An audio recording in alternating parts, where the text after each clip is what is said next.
Failure. To almost all of us, failure sucks. But the reality is that failure isn't actually the opposite of success, because failure is part of success. And that's something I learned later on in life, because when I used to fail at things, I used to think this is the end of this particular journey, and I felt, just gloom and doom. But through reframing it, it's helped me see failure as part of success. What do you think of failure? I think failing and failure is essential for success. You'll get some anomalies where they won't fail and they'll just be successful straight away. But I think, failing and embracing failure and not taking it personally, I think it's a wonderful way to live your life. Yes, I think sometimes when we fail at things, we then construct our identity around our failures. So if we were a student that didn't perform well academically, we would label ourselves as a failure at academics. But the reality is that you can always change your situation. You are not forever one thing or one person. As a person, you are evolving. Yeah. But what if you fail academically and you need that subject to progress? How would you cope with that situation?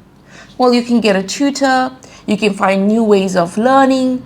Even if you are failing in a job, for example, you may realize that that's not actually your passion, or you may realize that you need to learn new skills in order to perform better. So it's about, what is this failure teaching you? And also, sometimes when we compare ourselves against other people, we can think of other people as being successful, but it's because we haven't actually looked at their so-called failures. Those may not be visible, and all we are seeing are their so-called successes. Yeah, that's a very good point. Also, like just filming YouTube, we've had instances where we filmed and we've looked back and we didn't clean the camera lens. And so like all of that amazing footage was wasted.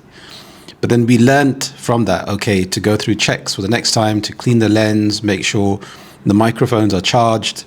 So it's through actually going through the process, because you can plan as much as you want, but until you've gone through that process, then you actually learn from it. That's where you build up the experience, the wisdom from making those mistakes. Yes, I mean, we started off, and once we had this idea of having a driving school business, and that failed.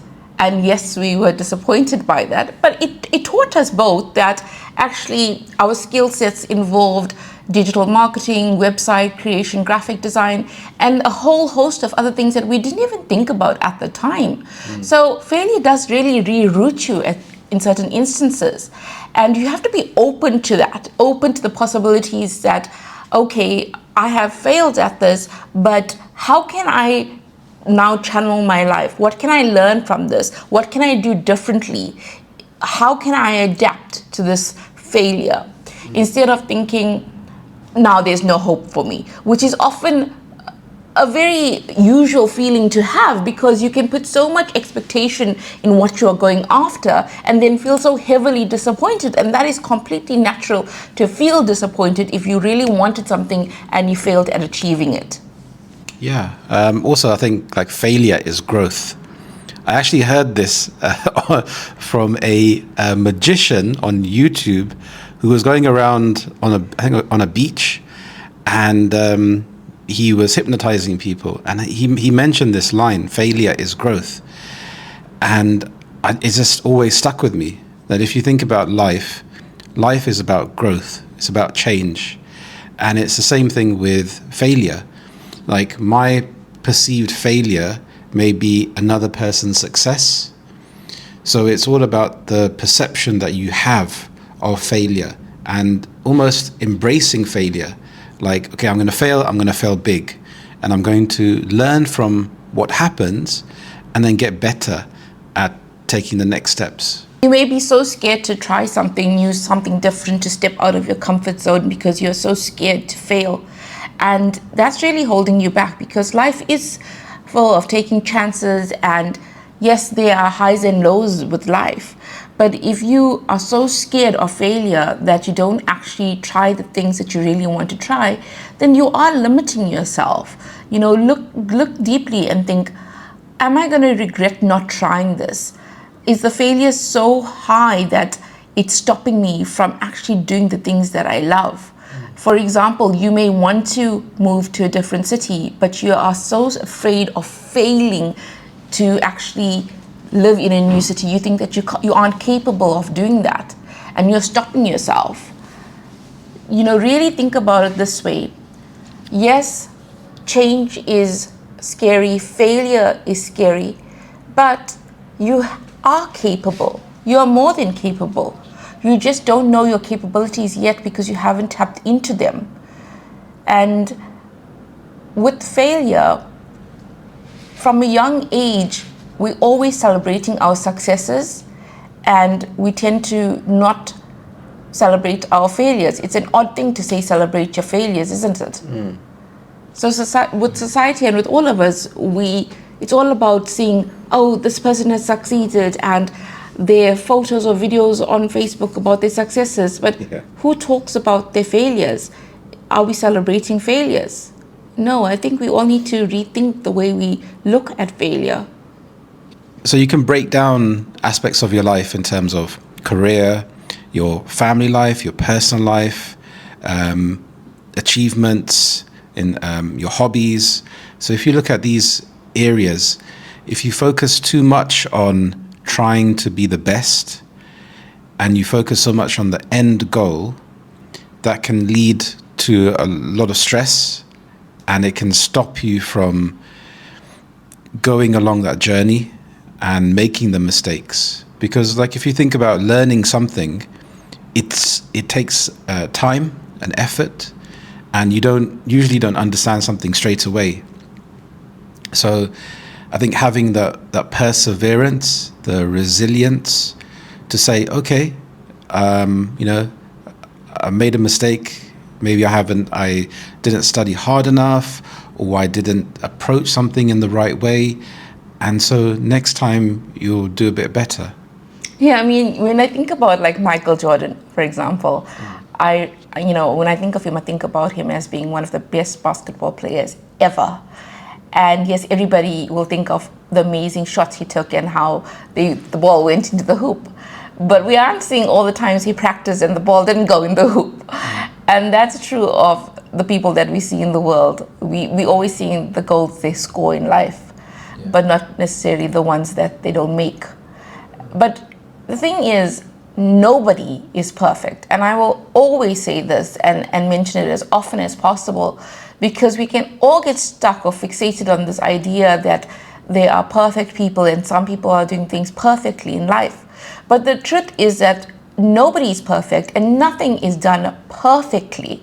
We are human, and as human beings, we will fail and we will make mistakes and we will learn and we will adapt. And the thing is, you need to really look at how you are framing the things in your life, how you are talking to yourself. Because I will always come back to the point about mindset. What are you telling yourself about failure? I mean, for a long time, for me, failure was just a huge thing, and I was so scared to fail. I hated failing. I really linked my identity to if I failed something, then I just thought it was soul destroying.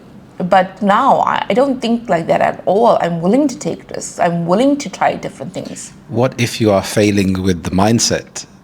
How do you get yourself back on track? Or maybe have a circle of friends or family members who are positive in their outlook. Maybe join groups where people do adventurous things or exciting things and they are positive in their outlook. They say that you are normally the sum of the 7 people that you surround yourself with. So look at who you're also surrounding yourself with. Put daily reminders out there about positive self-talk so that you can readjust your mindset. Your mindset doesn't change overnight. It takes time. And on that point, there's an amazing author called Tony Buzan.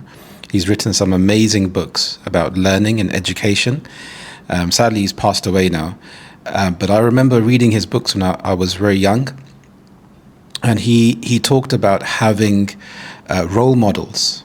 So even if you are surrounded by people that are not positive, you can look for role models or successful people, people that you admire, maybe academic people or sportsmen, or people that you know, celebrities that are doing well, donating to charity, or have qualities that you admire, and they become part of your model, your support group as well. So you change how you are thinking because you are learning from their mistakes. It's the same thing with reading books. If you read books about success, it may be something very obvious, but because they phrased it in a different way, it connects with you. So having a group of people that you admire, I think it's a good thing. Yes, look to have mentors that encourage trying new things, encourage failing and trying again. There's a very cliched phrase about, it's not about how many times you fail, it's about how many times you rise when you fail, how many times you're able to get up after you fail.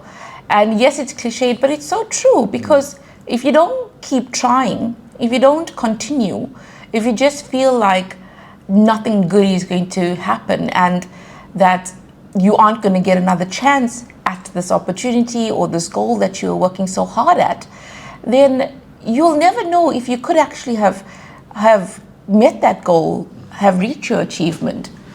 But through trying and trying and trying, it can open doors of possibilities for you. It really, really can. Or it can show you a different route, like I mentioned before, something that may be even more interesting or more inspiring for you to actually go down that path.